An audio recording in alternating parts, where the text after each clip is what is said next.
começa a arriscar. Mas Deus, Ele recebe o nosso louvor de todas as maneiras. E eu fico feliz quando eu estou louvando, porque eu mesmo entro comigo numa guerra espiritual e num culto de libertação. Porque quando eu começo a louvar, irmãos, os demônios correm. Eles tampam o ouvido, saem correndo e falam, não dá para ouvir essa voz não, é irritante, é só para Deus mesmo. Então você que às vezes fala, eu não sei louvar, eu não sei cantar, fique tranquilo. Quem recebe essa adoração é o nosso Senhor Jesus. Então você não tem que se preocupar, não tem que se envergonhar. Se é para louvar o santo nome do Senhor, louve afinado, desafinado, travessado, com nota, sem nota. O importante é o louvor sair do coração e chegar ao trono do nosso Deus. Amém? Graças a Deus, traga a paz do nosso pastor. Amém. Né?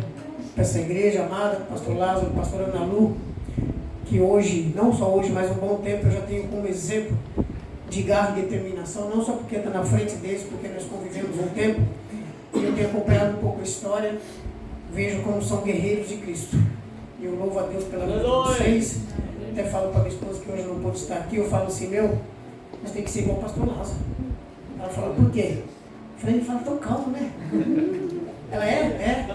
Aí ele fala, mas e a pastora Manu? Ela já vai para cima. Então nós temos isso. Ela falou, então é o contrário. Eu sou igual o pastor Manu, que ela é calma, e hoje eu sou mais, né? Vamos gritar. Mas graças a Deus por isso, Deus abençoe a todos. Valente do Sião, hoje eu não errei o nome, tá? Reinaldo, fique em paz. Outra vez. Fui chamar o grupo, errei o nome. Mas abre a sua Bíblia, em Lucas, capítulo 6, e o versículo 9. Fico feliz porque Deus já falou tudo aquilo que Ele precisava falar com a igreja. Ele já disse em suas palavras, nas oportunidades, que Ele é conosco, nós não temos o que temer. Por mais que às vezes a luta, a dificuldade ela é tão grande, e nós olhamos para todo lado, não achamos saída, mas o Senhor ainda tem nos guardado, tem nos sustentado também. Vou esperar todos acharem, só para a gente compartilhar essa palavra. Que Deus, o Espírito Santo, segure esse relógio em nome de Jesus. Quero ser breve, mas não quero levar nada para casa daquilo que o Senhor colocou no meu coração. Porque eu costumo dizer que a palavra de Deus, às vezes, ela não é para todos, é para um. E muitas das vezes não é para um, é para todos.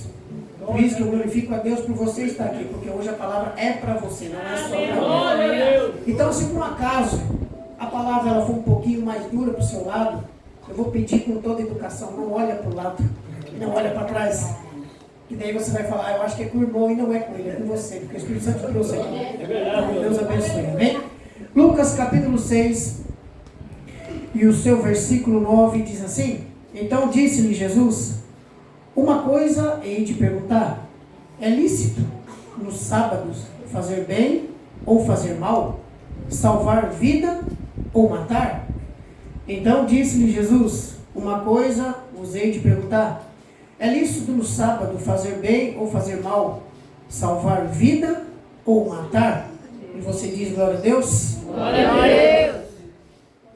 Irmãos, a palavra de Deus nessa noite, apesar de ser um culto de varões, mas eu falei para Deus, Senhor, culto de varões, preciso que o Senhor me revele uma mensagem para que eu possa levar para os varões. E o Espírito Santo falou ao meu coração, o culto é para os varões, mas vai ter varoas, vai ter jovens, crianças. Então a palavra é para todos, é para a igreja. Aleluia. Então se por um acaso você achar, irmã, que pode dar glória e falar, é só para os homens, não, é para nós. Aleluia. E se os homens de repente olhar e falar, é para as irmãs, não, é para vocês também. Porque o que seria de um varão sem uma varoa? Né? O que seria de uma varoa sem um varão, né, irmão? Então o culto é para nós. Estamos aqui reunidos na presença de Deus para glorificar o nome dele. A palavra de Deus que nós acabamos de ler, ela vai nos dizer em Lucas, no seu capítulo 6 e versículo 9, que Jesus, mais um sábado, você pode perceber no versículo 6, que vai falar que mais um sábado, ele entra na sinagoga. Sinagoga nós sabemos que é um templo de oração, é uma casa de oração. E a Bíblia vai dizer então que mais uma vez Jesus entra. E quando Jesus estava na terra, a prioridade de Jesus era poder pregar a palavra, pregar a salvação, pregar o arrependimento. Mas todas as vezes que Jesus saía para fazer o seu ministério, para cumprir o que aquilo o papai diz, que hei de todo mundo e pregar o evangelho, Jesus ele sempre era visto de longe. Por onde Jesus passava, sempre tinha alguém olhando Jesus. Aonde Jesus parava, alguém estava observando. E a maioria das vezes, se nós pegarmos o Evangelho, ele vai falar que aonde Jesus estava, havia uma multidão com Jesus. Mas no meio dessa multidão, alguém olhava para Jesus porque ele curava. No meio da multidão, alguém olhava para Jesus porque ele era bom. As palavras comoviam, as palavras mexiam. A pessoa ouvindo a palavra de Deus, ouvindo a pregação que Jesus fazia, ela se sentia bem porque ela se fortalecia. Então ela tinha uma palavra de conforto, não era uma palavra negativa. Mas no meio da multidão também, tinha pessoas que olhavam para Jesus, porque quando Jesus falava que ele era o Filho de Deus enviado à terra para salvar o mundo, muitos não acreditavam, começavam a questionar, e eles procuravam de todas as maneiras pegar um vacilo de Jesus, dizendo assim, pegar um erro de Jesus, para poder já crucificar antecipadamente. Mas Jesus, com a sua sabedoria, por onde ele passava, por onde ele pregava o Evangelho, ele nunca quis se destacar, Jesus nunca quis se mostrar para ninguém, Jesus nunca quis ser mídia para nada. A única coisa que Jesus queria era ser o portador da voz até o Pai tinha enviado. Porque Deus então olha para a terra e Deus vai ver que não tinha ninguém perfeito, não tinha ninguém justo. E o nosso próprio Jesus se oferta em gratidão a isso. Ele se oferta a vir para a terra para poder pregar a salvação. Ou seja, Jesus naquele momento em que ele pede para o Pai para vir no lugar, ele estava dizendo, eu preciso descer, porque eu creio que um dia haverá uma igreja com luta, com dificuldade, com batalha, mas vai estar glória a Deus, vai estar me adorando, então deixa eu vir para poder pagar esse preço. Mas a Bíblia vai dizer que onde Jesus passava, a multidão seguia. E nesse capítulo nós podemos perceber que Jesus mais uma vez vai entrar no templo, e mais uma vez Jesus vai pregar a palavra. E quando Jesus está pregando a palavra, a Bíblia vai dizer, no versículo 7, que os escribas e os fariseus tentavam nele, olhando para ele para ver se pegava algum erro, para poder crucificar, para poder falar dele. Mas Jesus nunca temeu. Aqui nós vemos um Jesus desafiador. Jesus nunca abaixou a guarda diante daqueles que acusavam ele. Porque antes de ser crucificado, porque até na cruz ele foi julgado, mas Jesus, ele sabendo que ele pregando a palavra, muitos não iam gostar. Mas nós sabemos que aonde Jesus chega, alguma coisa tem que mudar. Aonde Jesus chega, alguma coisa tem que se encaixar e entrar no eixo. Pode estar tudo errado, mas se Jesus chegar, tem conserto na cerca. Pode estar tudo atravessado, mas se Jesus chegar, fica tudo na linha. E eles procuravam então olhar para Jesus, escutar o que Jesus falava. Mas a intenção desses fariseus era poder pegar um vacilo de Jesus para acusar ele de alguma coisa. Mas me ajuda a pregar nessa noite. Olha para o irmão que está do seu lado aí e fala para ele assim, como achar erro naquilo que é perfeito. Então não tinha como eles acharem erro em Jesus. Não tinha como eles procurarem, fuçarem tudo quanto é coisa e falar assim, ele está errando. Porque Jesus nunca errou. Jesus nunca ia errar. Mas a intenção deles era, se ele fizer algo que é contra a nossa lei, a gente pega ele. Ou se fosse os termos de hoje, a gente pega agora pela calça curta. Mas Jesus não veio para quebrar regras. Jesus não veio para mandar em ninguém. Jesus apenas veio para fazer uma diferença. E a diferença era tão simples. Parar de acreditar naquilo que os olhos veem. Porque a Bíblia vai dizer que quando Jesus está pregando, quando Jesus está falando com a multidão, Jesus percebe que alguém está olhando para ele com um olhar diferenciado. Mas mesmo assim, ele continua falando a verdade. Mesmo assim, ele continua pregando a verdade. E aí vai uma conversinha nesse dia de hoje que eu quero que você entenda. Aonde você estiver e você falar de Jesus, alguém vai te olhar de cima a baixo. Aonde você falar que Jesus é bom, que Jesus cura e liberta, alguém vai tentar olhar para você com um olhar de acusação. Mas fique tranquilo, se ele mandou você ir pregar o evangelho a todo aquele que crê e for batizado, pregue a palavra de Deus, doa quem doer, não deixa de falar do amor de Deus. A Bíblia vai dizer então, quando Jesus está pregando, alguma coisa chama a atenção dele. Porque até então ele está olhando para a multidão que está na frente dele. Mas a Bíblia vai dizer então que Jesus agora ele vai olhar para o lado. E quando ele olha para o lado, ele percebe um homem que está abaixado no canto. E quando ele olha para aquele homem, Jesus agora não foca mais para a multidão. Jesus agora ele vai focar para aquele homem. E está no capítulo 6, o versículo 8. Mas ele, conhecendo bem os seus pensamentos, disse ao homem que tinha uma mão mirrada. Esse homem tinha uma mão defeituosa. Em outras palavras, uma mão seca, uma mão torta. Uma mão que se já fosse olhar não servia para nada. esse homem tem passado uma situação tão desesperadora, porque eu creio que aonde ele ia procurar um emprego, a primeira coisa que a pessoa ia olhar nele seria a mão dele, e com certeza não ia dar um emprego. Aonde esse homem chegasse para falar com alguém, a pessoa esticasse as mãos para cumprimentar, não ia cumprimentar, porque ia ver o defeito da mão dele. E aqui eu quero abrir um parênteses entre a minha e a tua vida. Em todos os lugares que eu e você chegar, alguém vai olhar diferenciado para mim e para você. Aonde nós passarmos, alguém vai olhar com um olhar dizendo, lá vai ele que eu conheço do passado. Mas eu glorifico a Deus, porque enquanto eles estão vendo o nosso passado, estão vendo a nossa caixa, o nosso Senhor ainda continua olhando para o nosso interior. Ele ainda continua olhando para mim e para você e dizendo, no passado não prestava, mas era vaso escolhido. Talvez no passado você desacreditava que não ia chegar a lugar nenhum, mas ainda levanta para pregar o Evangelho. Então esse homem agora tem uma situação tão terrível, porque com essa dificuldade, nem no templo ele poderia entrar para poder estar cultuando com o povo. Mas Jesus vê a diferença. Enquanto o povo está vendo o defeito dele, Jesus está vendo a qualidade daquele homem. Porque enquanto muitos estão ali pedindo, muitos estão ali buscando, aquele homem está quieto no canto. Mas Jesus agora vai olhar. E Jesus aqui é interessante, irmãos, que quando ele olha para aquele homem, ele vai fazer 3 pedidos para aquele homem.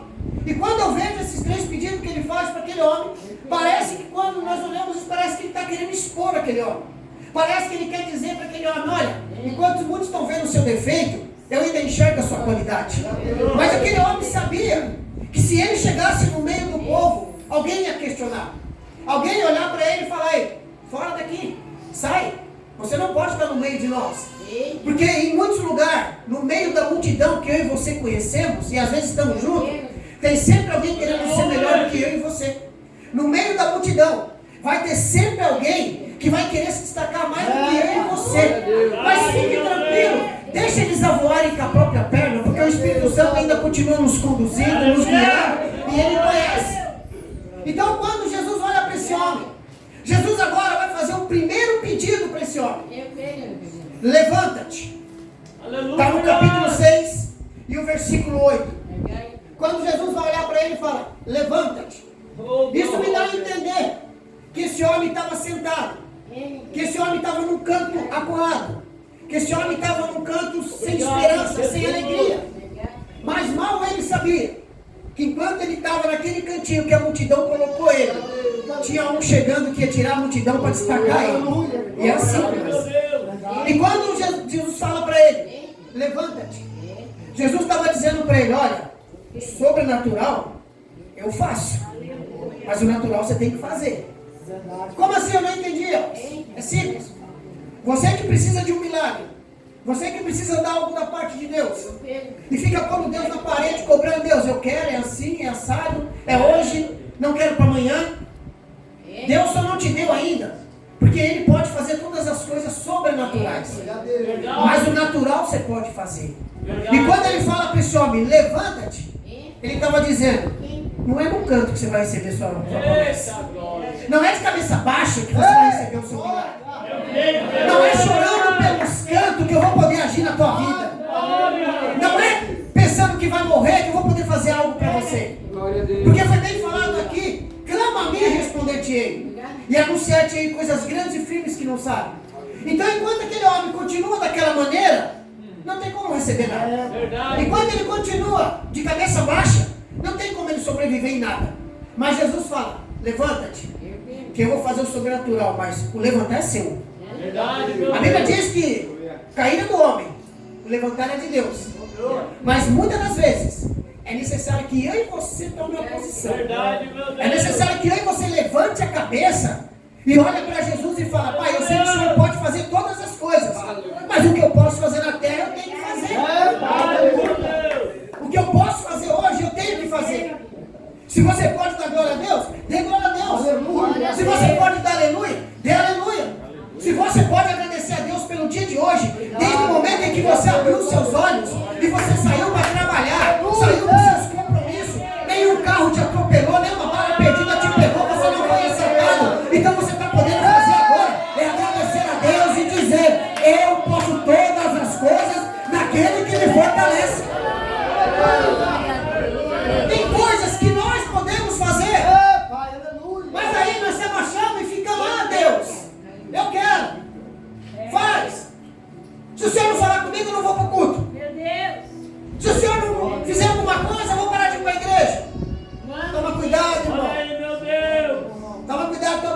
coisa que foi interessante. Às vezes você vem para o culto, Deus vai usar o irmão para falar comigo. Deus vai usar o irmão para falar comigo. É hoje que Deus responde. Aleluia. Aí eu fico pensando, varão, se Deus usar um profeta para falar, eu estou vendo um caixão em cima da tua cabeça. Rapaz, eu acho que é capaz de ir embora e não voltar mais para a igreja. Verdade. Então, quando você quiser que alguém fale com você, fala, amigo Espírito Santo, fala comigo. Porque Jesus falou, eu vou subir, mas eu vou deixar quem? Meu Consolador, Espírito Santo. Quer ouvir a palavra de Deus? Fala com o Espírito Santo, não fala com o vizinho. Verdade, meu Deus. Quer ouvir conselho bom para ir para o céu? Fala com o Espírito Santo, não fala com o ar e com o medo. Porque nem todos que estão na multidão vai querer o teu bem. Os que estão na multidão vai querer participar da tua promessa. Vai querer participar daquilo que Deus está te dando. Mas na hora que você está no aperto, na hora que você está naquela angústia, coada num canto, a multidão só está te olhando. Verdade. Eles não vão lá pegar você pela mão e falar, eu sei que você tem um defeito, mas levanta. A palavra talvez não vai chegar ao teu coração, mas quando Jesus dá uma ordem, tudo muda. Aleluia. E quando Jesus fala para ele, levanta-te. Eita glória. Imagina esse homem levantando. Aleluia. Aí imagina a multidão que estava de costa para ele fazendo assim. É verdade. Jesus é doido. Esse homem está aí faz tempo. Isso aí, ó, olha o jeito, a mão, cheio de defeito. Ele vai falar com ele. Está falando com nós, deixou nós para falar com ele. Aí Jesus, sabe o que Jesus faz? Para não ficar só nisso? Jesus olha para ele e fala assim, levanta-te. Agora que você levantou, fique de pé. Mas não é de pé aí na angústia. Não é de pé aí num canto. Fica de pé e vem pro meio. Aleluia. Eu falei, Senhor, mas está expondo o rapaz. Porque com certeza É verdade, meu Deus. humilhavam ele. Com certeza questionavam ele. Talvez quando ele fosse pedir uma ajuda, alguém ia falar assim, por que você não vai trabalhar? Você tem um tamanho. Verdade. Mas nós sabemos que a dificuldade dele não ia deixar ele trabalhar. Não tinha como. E aí Jesus vai quebrar isso. Jesus fala para ele, levanta. Seu lugar não é deitado. Para começar. Para de preguiça. Vem pro meio. Eita glória. Fica aqui no meio. Sabe o que é ficar no meio? Vai doer no ego, mas vai curar a alma, tá? Ficar no meio é ficar na posição. Eita glória. É parar de procurar canto para ficar. É parar de procurar esquina para ficar. É parar de procurar poste para ficar atrás escondido. É para parar de imitar Adão, se esconder. A luta tem, fique de pé. A dificuldade chegou, fique de pé.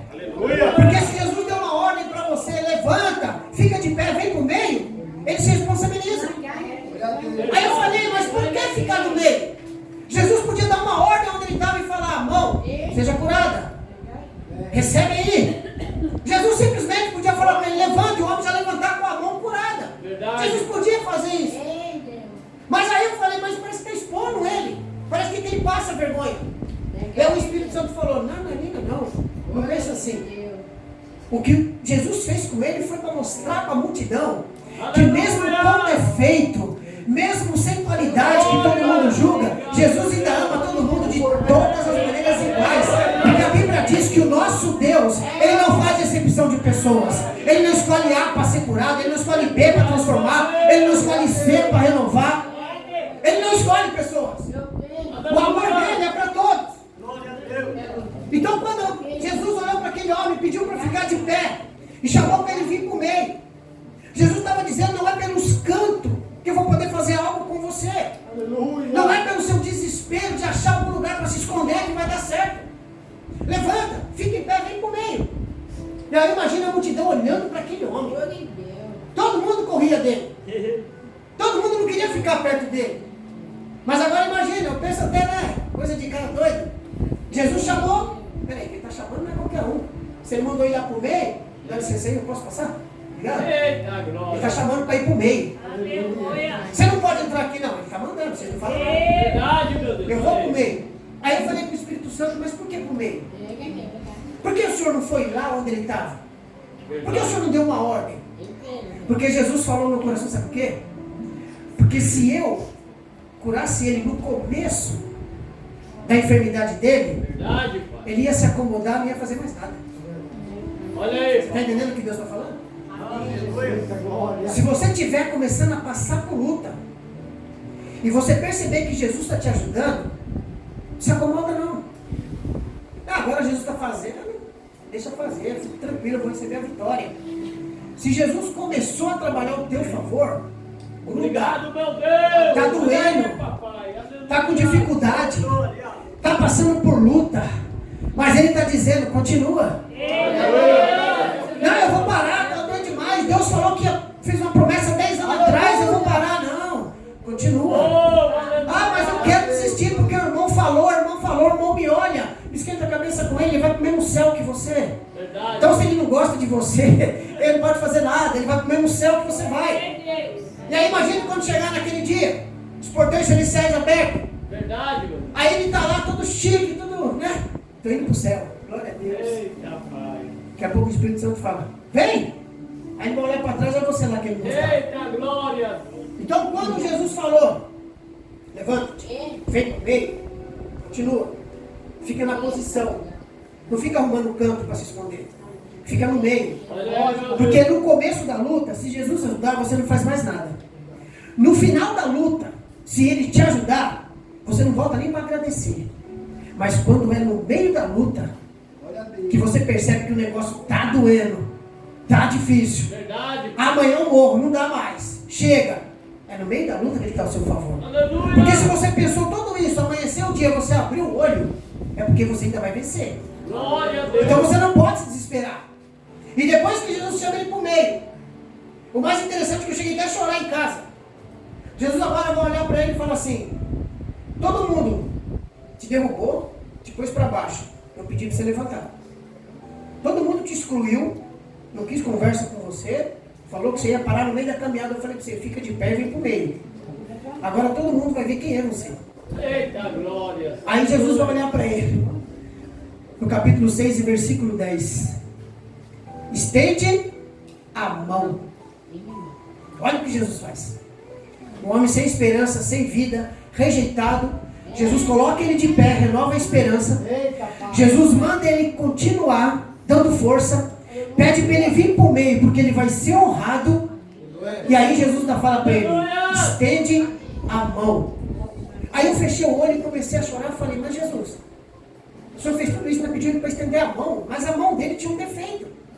A mão dele tinha um problema. Aí Jesus falou, eu trabalho nos defeitos. Eu conserto os problemas. Mas eu trabalho nos defeitos. E aí imagina, irmãos, isso é só para quem entende. Vou até fazer um exemplo. Imagina um homem assim, vindo para o meio da multidão que Jesus chamou, meio cabisbaixo, meio, né? Porque dá vergonha, né? Todo mundo rejeitava. Aí Jesus falou para ele, estende a mão. Ele ia fazer isso, não ia? Sim. Mas Jesus falou, estende a mão. Ele fez assim, Pai do Senhor Jesus. Pai do Senhor Jesus. Porque Jesus não ia fazer ele estender a mão para todo mundo ver a vergonha dele.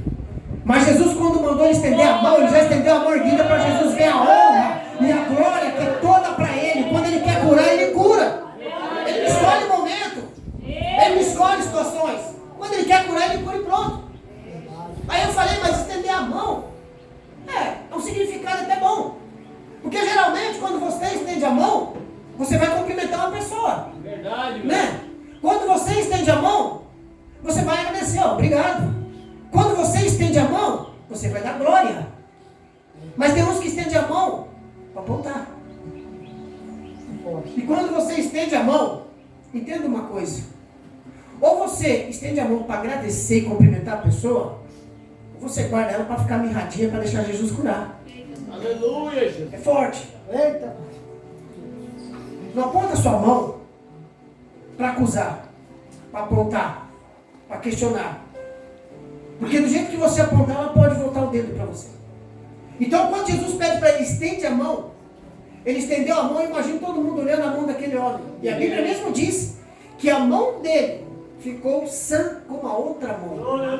Aí eu falei, mas Senhor, lá no começo, o Senhor falou que era a mão direita. Aí Jesus falou, era a mão direita. Mas não era só para curar ele.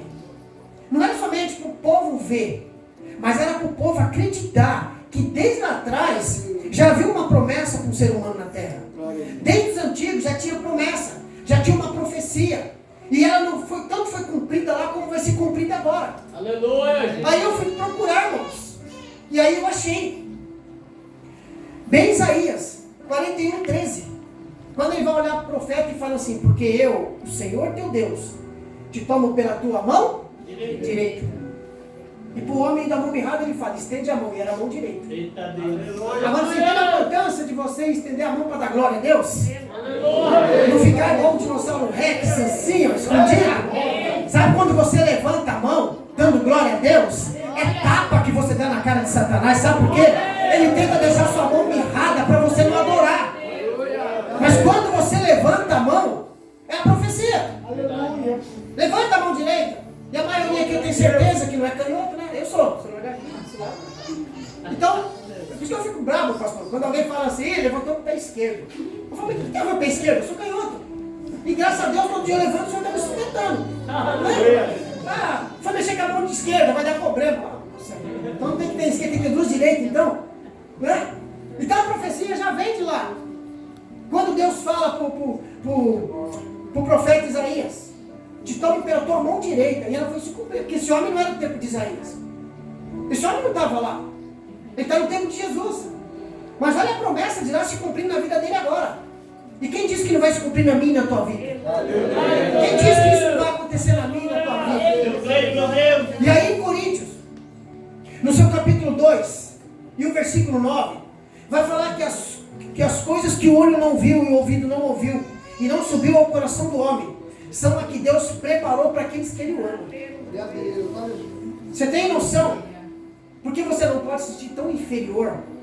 Você tem noção porque você não pode abaixar a cabeça para as lutas, para as dificuldades? Eu sei que palavras negativas machucam, dói. Chega a levar pessoas à depressão. Chega a levar pessoas ao pensamento de suicídio. Mas se Jesus falou, que nem fui falando, tem de bom ânimo, que eu sou contigo, e Ele está dizendo mais. Além de eu ser com você, por onde você andar, eu vou andar com você. Se você passar pelo fogo, você não vai se queimar. Se cair pelas águas, não vão te despedir, porque eu estou com você.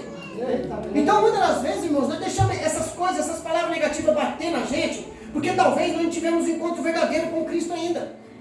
E é necessário que nós possamos parar um pouco de muita religiosidade. Consegui falar, porque eu engasgo muito nisso. E começar a ser mais verdadeiro com Deus.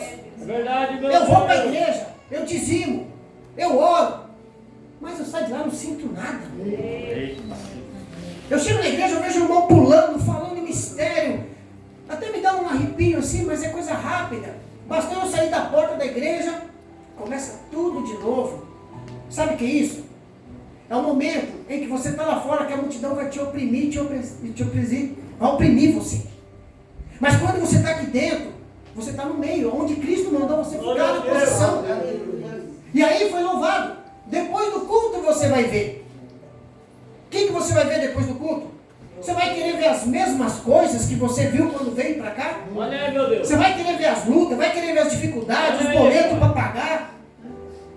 Verdade, meu Deus. Começa a fazer igual esse homem. Ele não questionou Jesus. Ele podia questionar e falar: eu não posso ir aí, a multidão não deixa.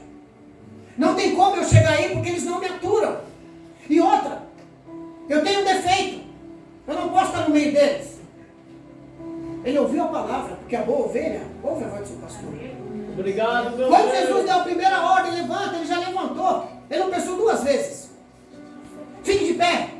Porque não é só levantar. É permanecer. Eita, glória! E ficar de pé não é para qualquer um. Com todo respeito, espero que você me entenda o que eu vou falar. Ficar de pé na posição que Deus colocou não é para covarde. Verdade. Ficar de pé na posição que Deus colocou. Primeiro, tem que ter coragem. Segundo, tem que ser doido. Porque a partir do momento que você aceita Jesus, começa a falar de Jesus, o que eles mais querem fazer é apedrejar você. Verdade, meu Deus. É fazer você recuar. E aí, se você conhece a palavra, se você conhece Cristo, e Ele te colocou numa posição, pode bater o vento, mas não saia dela. Pode acontecer o que for, mas não saia. Não vai fazer igual o Jonas. Vai para cá. O cidadão vai para lá. Aí Jesus tem que fazer o quê? Tem que ir lá buscar ele. Eu mandei você ir para onde? Para cá? Por que você foi para lá? Agora você vai ver o que vai acontecer com você aqui no meio. Verdade. Aí no meio da prova, acha que está sozinho, acha que Deus não fala mais. O pastor acha que está orando mais por mim. Eu vou para a igreja, Deus não usa nenhum profeta para falar comigo. E quem diz que Deus quer usar alguém para falar com você? Se Ele mesmo pode falar com você. Porque senão Ele não olhava para mim e falava para você: entra no teu quarto e fecha a porta. Ele não falava isso. Ele ia falar: vai só para a igreja, que eu vou usar alguém para falar com você lá. Verdade. Não vai no quarto, não vai no íntimo não. Mas Ele deixou bem claro: quando você quiser falar com Ele, entra no teu quarto, fecha a tua porta. Mas o meu quarto não tem porta. Não tem problema, imagina que tem uma porta lá, entra, fecha e pronto. Dobra o joelho. Chama o Espírito Santo, conversa com ele. Esse homem passou por vergonha, como muitas vezes nós passamos. Mas no momento em que ele recebe esses 3 pedidos, ele entendeu uma coisa: tudo vai ser novo, tudo vai ser diferente. Ele mandou eu ficar de pé, eu vou ficar. Ele mandou eu ficar no meio da luta, na posição, eu vou ficar. Mas irmão, está difícil, não tem problema que está difícil. Se você está vivo ainda, porque tem jeito. Se tem jeito até para a morte. Porque ele falou, né? Que todos aqueles que aceitar ele, se arrepender dos seus pecados e for batizar, né? E morrer, mesmo que esteja morto, então tem jeito até para a morte. Eu acho que só não tem jeito, é para muita desculpa. Verdade, mano. Para muita desculpa não tem jeito. E daí é fim da picada. Mas se você se sente fraco, se você já conhece Jesus que mandou você se levantar, ficar na posição, você tem que viver o que fala em Filipenses capítulo 4, versículo 3. Porque você não pode com a sua força, mas você pode todas as coisas naquele que te fortalece. Você pode fazer. E Jesus, ele nunca se preocupou com a multidão. Porque ele sabia os que estavam olhando bem e os que estavam olhando mal. Porque se a Bíblia diz que ele sonda pensamento e coração, ele sabe nesse momento o que eu e você está pensando. Ele sabe nesse momento o que eu e você precisa para amanhã. Mas se o amanhã pertence a ele, procura fazer o hoje. Verdade. Mas hoje o que eu faço? Eu vou pedir? Não, agradece. Porque o que você pediu ontem, ele já te deu. O que você precisa hoje, ele vai suprir. Mas o que você precisa amanhã, deixa para ele. Não queira antecipar.